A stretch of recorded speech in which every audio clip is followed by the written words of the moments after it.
Bienvenidos y bienvenidas a un nuevo episodio de este podcast. Es un espacio que estamos creando que me emociona muchísimo compartir con ustedes, compartir con cada persona que escucha el episodio completo o que ve las cápsulas que ponemos en Instagram, porque es una forma de llegar a ustedes con este mensaje de que hay más allá de nuestras propias realidades.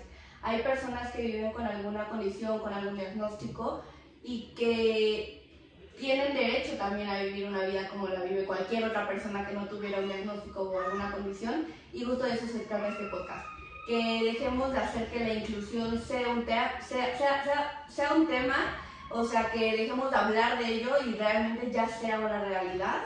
Y para eso tenemos en este nuevo episodio a Brian, que está con nosotros. Y bueno, ya saben que a mí solo me gusta como mencionar el nombre de la persona, pero me gusta que sean más ellos los que con sus propias palabras se describan, se presenten. Entonces, cuéntanos, ¿quién es Brian? Ay, pues Brian tiene 24 años. Yo tengo 24 años, soy licenciado en Derecho. Doy clases aquí para chicos con TEA, con alguna condición. Y pues nada, un poco más. En realidad no tengo como mucho que hablar de mí. También el hecho de que me hagan las preguntas me ayuda mucho. Porque se me va, o sea, de repente me disocio y me pongo a hablar de otras cosas. Entonces, pues sí, Brian es muy distraído. Ok, eso es importante que lo menciones porque da pie a que nos cuentes. ¿Por qué Brian es distraído? Brian es distraído porque bueno, tú. fui diagnosticado, yo tengo TDAH. Estamos viendo si es algo así como de familia o algo así, porque mi hermano tiene TDAH, tengo un sobrino con TEA, entonces el hecho de tener TDAH me vuelve una persona muy distraída. A mí el TDAH me pega mucho en que me voy del tema, o sea, me puedo llegar a disociar mucho. Se me van los temas, me pongo a hablar de otras cosas, o de repente se me borra por completo, o sea, la cabeza no me da para poder hablar de algo y me quedo pasando. Okay. Entonces, pues sí. Y por ejemplo, yéndonos a los inicios, ¿cuándo fue que te diagnosticaron? ¿Cómo te diagnosticaron? ¿La edad, etcétera? Yo tuve un diagnóstico tardío, en realidad no tiene mucho tiempo que me diagnosticaron, fue a los 20, 21 años más o menos, ahí en ese rango, que fue cuando me diagnosticaron. Y en realidad no me diagnosticaron porque yo fuera a buscar el diagnóstico de TDAH. Yo iba a terapia por problemas emocionales. Me diagnosticaron también con ansiedad y depresión cuando tenía como 20 años. Y a partir de ahí, mi psicóloga, mi terapeuta, me diagnosticó también el TDAH. Fue como que se le hacía raro durante las sesiones que yo tuviera este tipo de saltos de pláticas, de que de repente estamos hablando de una cosa y luego de otra, que tuviera mucha ansiedad a pesar de que estaba medicado en ese momento. Entonces me hizo otras pruebas y terminé teniendo TDAH. ¿Dices que a los 20, 21? Sí, más o menos como 20, 21 fue cuando me diagnosticaron. ¿Y qué significó o representó para ti a esta edad? Pues en realidad a mí no me afectó mucho el diagnóstico. O sea, lo mismo que yo hablaba con la terapeuta, porque incluso cuando yo fui por ansiedad y depresión, yo sabía que los tenía, yo ya era consciente. Y yo le decía que a mí no me interesaba el diagnóstico que ella me diera, porque pues de nada me iba a servir que me dijeran, tienes tal cosa, si no me ayudaban, si no me ayudaba yo. Entonces pues en realidad a mí como que no me afectó mucho, no me hizo mucha mella el escuchar que tengo TDAH, el escuchar algún diagnóstico. Pero pues sí me ayudó un poquito más para entender el por qué soy así, ¿no? O sea, muchas veces la gente me decía como, es que tú eres muy flojo, es que tú eres muy distraído. Y en realidad pues no, era el TDAH que a mí yo sabía que tenía. Entonces pues sí, no fue como que me afectara mucho el diagnóstico, que fuera un golpe, porque pues muchas veces lo he vivido con familiares, también con mi hermano, que también tiene TDAH.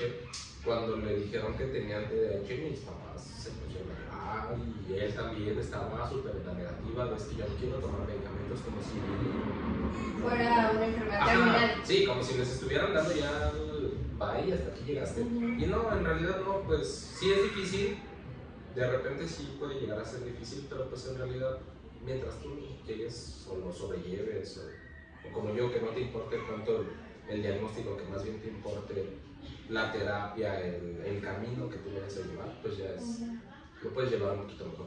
Y eso que dices que lo que importa es cómo lo sobrelleves, o sea, por ejemplo, cuando ibas en primaria, o no sé si te acuerdas desde el kinder o secundaria, ¿cómo lo empezaste tú a notar? O esto que dices de la ansiedad y la depresión, ¿cómo fue que tú lo empezaste a notar, empezaste a sobrellevar y dijiste como que ya no puedo, necesito una ayuda, y acudiste a un psicólogo? En la primaria yo era muy despistado, o sea, al punto de que se me llegaba a olvidar la mochila en la escuela. O de repente ya íbamos a medio camino y yo sentía que no traía la mochila y no era de que me pasara una o dos veces, me pasaba muchas veces, prácticamente por lo menos una vez a la semana. Entonces ahí fue cuando yo empecé a notar como que tenía algo distinto, ¿no? Yo veía que mis compañeros se concentraban mucho en sus trabajos, que terminaban súper rápido, y a mí me pasaba una mosca volando enfrente y yo me perdía. Y regresaba al trabajo 20 minutos después. Entonces llegué a tener muchos problemas en la escuela, en la primaria, en la secundaria todavía más porque como que se me disparó mucho y pues no me iba muy bien en la escuela, que digamos.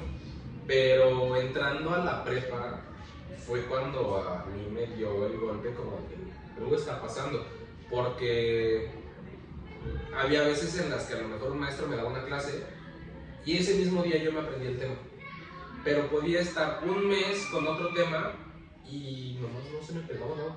Entonces, pues era como que a mí se me empezó a hacer extraño, me empezó a causar algo, y durante el tiempo que yo estuve en la prepa, bueno, de la prepa a la universidad, en el transcurso del cambio, pasaron como varias cosillas allí con mi familia, que mis papás se peleaban, que la escuela estaba muy lejos y terminaba muy cansado. Entonces como que me empezó a pegar mucho emocionalmente todos esos temas y fue cuando decidí ir al psicólogo.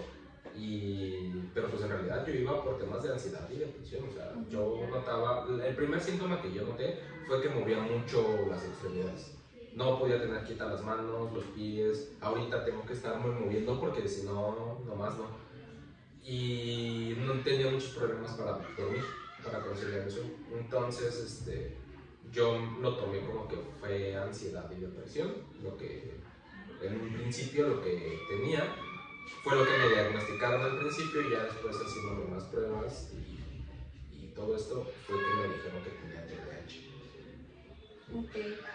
Mencionaste, por ejemplo, que tuviste antes como ciertos problemas en secundaria, en prepa. ¿Cómo a qué te refieres con estos problemas? Tenía muchos problemas con los maestros, de que me decían que no ponía atención, que me tardaba mucho haciendo las cosas, que cómo era posible que lo que te decía, que de repente me aprendiera un tema súper rápido y a la siguiente semana ya no se me pegaba absolutamente nada y así estaba. Entonces también hubo muchos problemas de que estuvieron hablándole a mis papás para decirle que no tenía muy buen desempeño, que me iba mal en la escuela, que no ponía atención, que me la pasaba jugando. Entonces, y pues sí, de repente me ponía a jugar, por ejemplo, con los lápices, con las plumas, me ponía así a jugar y ya me perdía completamente. Entonces, sí tuve como varios problemillas ahí de conducta, de aprovechamiento justamente por lo mismo, pero pues nunca nos imaginamos que fuera TDAH lo que me estaba ocasionando todo esto. ¿Y tú cómo lo fuiste como sobrellevando para lograr terminar cada ciclo escolar, lograr terminar cada como etapa y llegar hasta la universidad? Para mí fue bien difícil sobrellevarlo al principio, te digo, porque pues era como tener todo en contra. O sea, los maestros se la pasaban diciendo, es que no haces nada, es que no pones atención, es que no trabajas. Y luego en mi casa, otra vez, es que ya me dijeron que no trabajas, es que ya me dijeron que no pones atención, que te la pasas jugando. Y pues yo trataba, ¿no? Como de mantener la atención, la concentración, de poder trabajar bien, pero al final del día no se lograba porque pasaba cualquier cosa que me distraía o simplemente no me llamaba la atención y mi cabeza se enfocaba en otra cosa. Y tratar de explicarle a mis papás esto, también mis papás ya son personas grandes que como que no entienden muy bien de esto de problemas mentales. Entonces, pues estaban muy en la negativa de que yo tuviera algo o algo así. Entonces, pues fue bien difícil para mí tratar de hacerles entender que no era que yo quisiera o que fuera flojo o que fuera rebelde, era que nomás no podía, que por alguna extraña razón no podía concentrarme y no me podía, pues sí, no le podía poner atención ni a una cosa ni a otra y de repente ya se me juntaba todo y me revolvía y ya no sabía qué hacer. Entonces, pues sí fue medio complicado estar manteniendo todo esto de entre la prepa, la secundaria, en la primaria incluso, y que el culpable fuera yo, porque pues al final del día lo que me hacían sentir era que yo era el culpable, que yo tenía la culpa de ser así, ¿no? Y pues uno desde chiquito se pone a buscar y dice, es que no, soy yo trato, pero pues no más no puedo. Entonces sí, yo creo que lo más fuerte o lo más difícil es ese sentimiento de culpa que te hacen sentir, que te hacen tener de que eres tú el que no pone atención, que eres tú el que no trabaja, que eres tú y tú y tú y tú y nada más tú el que está haciendo mal las cosas. Entonces pues sí fue medio complicadito estar llevando eso. Y sin adelantarme tanto a los puntos que vamos a ir tocando más adelante, ¿qué sientes que te apoyó o que fue de apoyo para lograr como que ir superando cada ciclo? Pues actualmente mi pareja. Antes, en lo que me apoyaba mucho y siempre me apoyó mucho fue en la música y en los juegos. Yo me la podía pasar jugando 20 horas seguidas y no cansarme. Y me gustaba mucho estar jugando. Evidentemente no se podía hacer eso. Pero lo que yo hice fue como desarrollar un sistema pequeñito para mí de que si tú te pones a hacer las cosas que tienes que hacer ahorita, regresando a casa te van a dar permiso de jugar. Regresando a casa te van a dar permiso de estar escuchando música. Entonces como que yo me formulé mi propio sistema para ver, tienes que hacer esto, esto y esto para después poder hacer esto. Y fue como lo empecé a llevar un poquito más, fue como empecé pues sí, como a poder pasar de ciclo en ciclo, porque pues, muchas veces me pasaron que iba a reprobar y que ya me iba a pasar de año. Entonces, no me quedó de otra que hacer eso y ponerlo en práctica, que fue bien difícil porque cuando no tienes ayuda, cuando no tienes alguien que te guíe, cuando sientes que todos están en tu contra, pues no sabes ni qué hacer. Y la verdad es que a esas edades, pues yo no tenía ni dinero para poder ir a un psicólogo, ni podía ir a un psicólogo yo porque necesitaba la autorización de mis papás por ser ¿verdad? Entonces, pues sí, prácticamente desde la secundaria a la prepa yo pensaba en ir al psicólogo, pero pues nunca me dio como para poder hacerlo. Y mis papás siempre se negaron a pagarme un psicólogo porque decían que los psicólogos eran para locos. Entonces, pues también el hecho de sentir uno, de escuchar que dicen tus papás, es que los psicólogos son para los locos, te empiezas a sentir tú que estás loco. Y dices, ay, no. Entonces sí, y te empieza a pegar más. Entonces, pues sí, yo tuve que desarrollar como mi propio sistemita para poder llevar a cabo mis actividades, empezar a formularme yo, a estructurarme y tratar de ser ordenado en todo eso para que al final yo tuviera mi recompensa. Que sabía, ¿no? Que en realidad la recompensa me la estaba dando yo, pero pues al final del día es una estructura que yo formulé para poder, pues sí, para poder alcanzar la meta, para poder lograr. Ir subiendo de escaloncito en escaloncito para ver si me daba. Y por ejemplo, de parte de la escuela, ¿sentiste algún apoyo en alguna etapa? ¿En ninguna etapa sentiste apoyo por parte de la escuela? ¿Cómo fue esta parte desde los docentes, desde los administrativos? Sí sentí un apoyo. Yo tenía un maestro que me apoyaba mucho. Tampoco era como que él me dijera, es que tú no hiciste lo mejor, porque pues no son psicólogos tampoco. Pero pues en realidad fue por parte del maestro y fue por parte de que él quiso hacerlo, ¿no?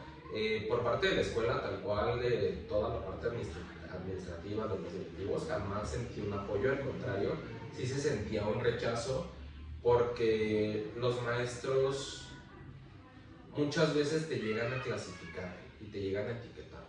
Y entonces, pues dentro del grupo tú eres el desastroso, Dentro del grupo tú eres el que no hace las cosas, dentro del grupo tú eres el que nadie le hable, porque si le hablan tantito ya no hizo nada. Entonces, pues sí, muchas veces me sentí muy excluido tanto por los maestros como por los directivos, porque no sabes cuántas veces fui a parar a la dirección a que la directora me regañara para decirme que, pues que por qué no hacía esto, o con los prefectos, creo que sí se les llama prefectos, para que me dijeran que por qué no trabajaba, me tenían ahí sentado. O sea, en lugar de buscar estrategias para que yo trabajara, lo que hacía era quitarme el trabajo por completo. Que al final del día, pues a pensar, para mí era un alivio, porque ya no tenía que estarme peleando con concentrarme en algo. Pero sí, no, en realidad, pues aparte de ese maestro, jamás sentí como un apoyo, un cobijo que dijera, bueno, me puedo apoyar en ellos me ayudan, ellos pues sí, ¿no? Me pueden dar algún tipo de seguimiento, ¿no? ¿Crees que eso repercutió en esto que decías que ya por ahí de secundaria, prepa, tú ya sentías una depresión, una ansiedad? Sí, demasiado, porque yo ya ni siquiera quería ir a la escuela. Yo terminé la universidad muy a duras penas, porque desde la secundaria a la prepa no me gustó la escuela, porque no me gustaba que los maestros no me entendieran, no me gustaba, te digo, justo esa sensación de culpa, de que te digan, tú eres el que no está trabajando, tú eres el que no está haciendo las cosas, y que en realidad pues eran ellos, ¿no? Los que no sabían qué hacer conmigo. Entonces, pues sí, de cierto modo como que sí pues sí me afectó el que los maestros me rechazaran un poquito, porque pues te digo, yo al final ya no quería ir a la escuela, yo ya no quería estudiar. Para mí era bien pesado levantarme para ir a la escuela otra vez, porque sabía que iba a regresar a lo mismo, que iba a regresar a que me echaran la culpa, que iba a regresar a que me dijeran que yo era el que no trabajaba, el inquieto, el que no ponía atención. Entonces, pues sí,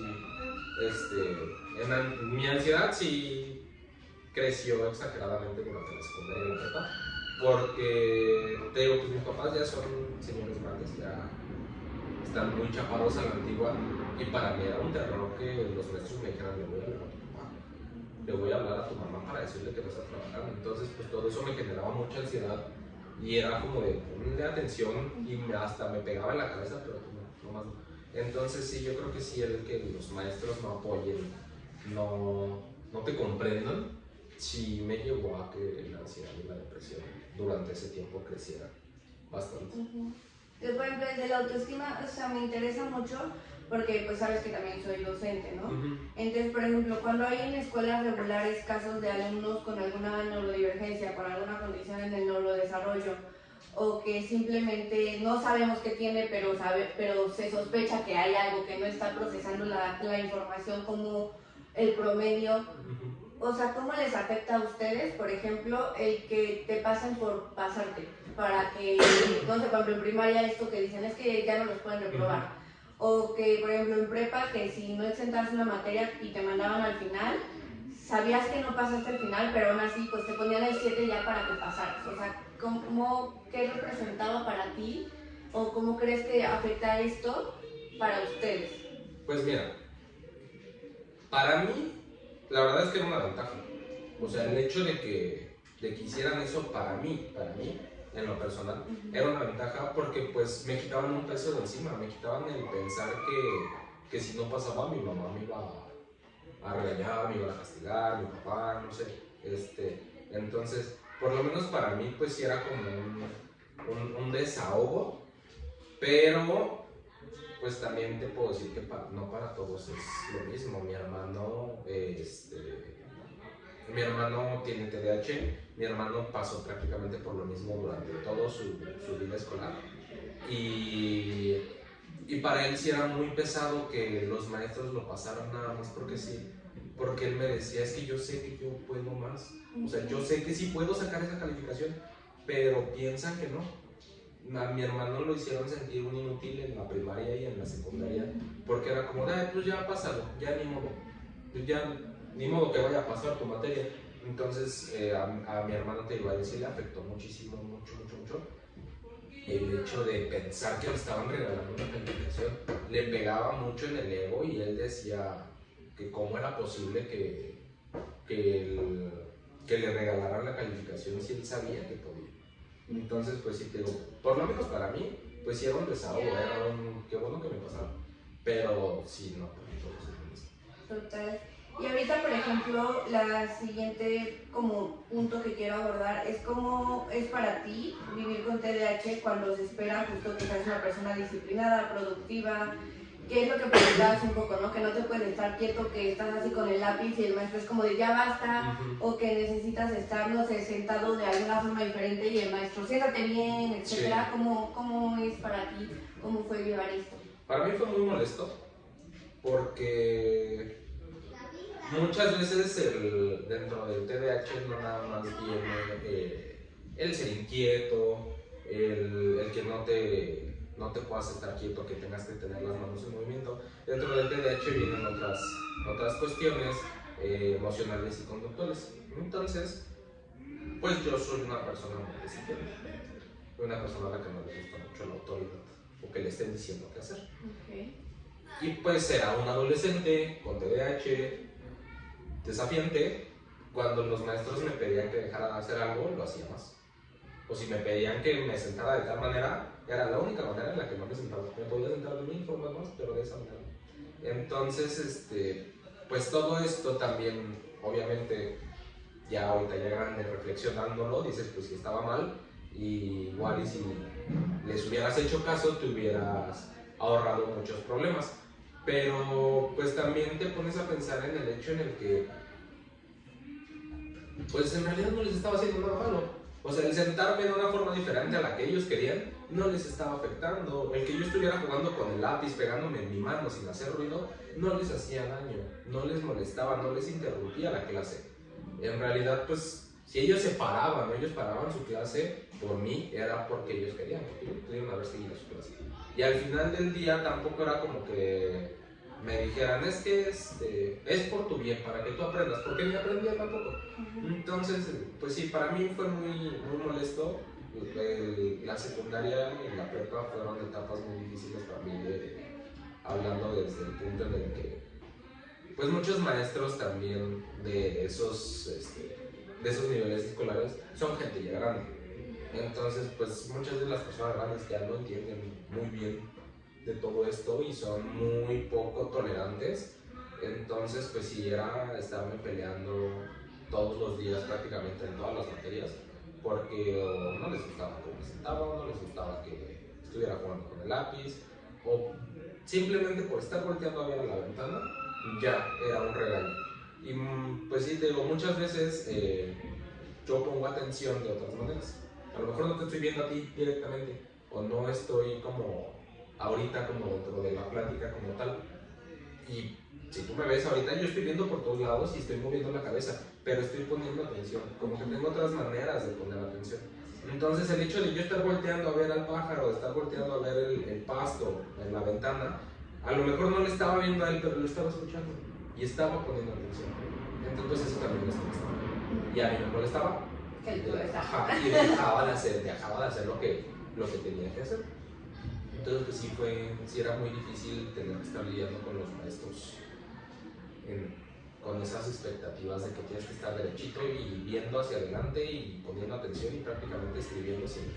Entonces pues sí. ¿Cómo sientes que llevaste ese proceso tanto de aceptación como de autorregulación? Ay, pues yo creo que todavía lo llevo porque es algo que no pues sí, como que nunca termina. Siempre cuando tú piensas que ya te regulaste, que ya estás bien, de repente te llega, no sé, cualquier otra cosita, ¿no? A lo mejor de repente yo digo, ay, ya no me estoy moviendo tanto, ya, lo estamos logrando. Pero ahora en lugar del movimiento de las manos, de los pies, ahora tengo el estar moviendo la lengua, el estar haciendo ruiditos. Entonces, pues sí, es un proceso bastante largo y yo siento que lo he llevado bien, que mi aceptación ha sido buena, que he estado como, pues no regulado, pero ya grande, ya yo con mis propios medios, sí he como tratado de buscar el apoyo y todo este tipo de cosas, entonces pues sí siento que sí me he regulado bastante, que sí he logrado el progreso que se supone que se tiene que lograr, pero pues más que por mí, pues porque sabes que si no lo haces ya estás bien siendo observado por todos y todos te están juzgando, entonces pues sí, más que nada, o sea, sí lo he llevado, sí lo he sobrellevado bastante bien, pero pues es más que nada pues por toda esta cuestión social que hay. O sea, digamos que también lo has aprendido o te has un poco obligado a aprenderlo para evitarte estas barreras que la sociedad pone con miradas, con juzgar, con excluir, etcétera, etcétera. Sí, claro, porque pues si no fuera por eso, créeme que yo ni siquiera hubiera terminado la escuela. Si no fuera por eso, yo me la pasaría saltando y corriendo de aquí para allá en la calle. O sea, yo iría a todos lados corriendo y regresaría corriendo y saltando y porque es la manera en la que como que yo me regulo, me saco toda mi ansiedad. Pero pues sí he tenido que buscar otras maneras, estarme trabando los dedos, hacer a lo mejor ademanes más suavecitos, estar moviendo las manos aquí dentro de mi rango para no estar incomodando a la gente, porque pues muchas veces se llegan a incomodar o es que te me estás acercando mucho y pues no es como que te estés acercando, sino que para ti tu espacio es ¿no? Entonces el pensar que a lo mejor la sociedad te está juzgando, que allá afuera la gente es como es, pues sí me ha como que impulsado a que me tengo que regular, sí. Que un poco está fuerte que dijiste para no incomodarlos. O sea, para no incomodarlos sí sirve que te autorregules, te da herramientas para socializar, para ser parte de la sociedad que eres parte, pero un poco te lleva a ti esa incomodidad. Así es.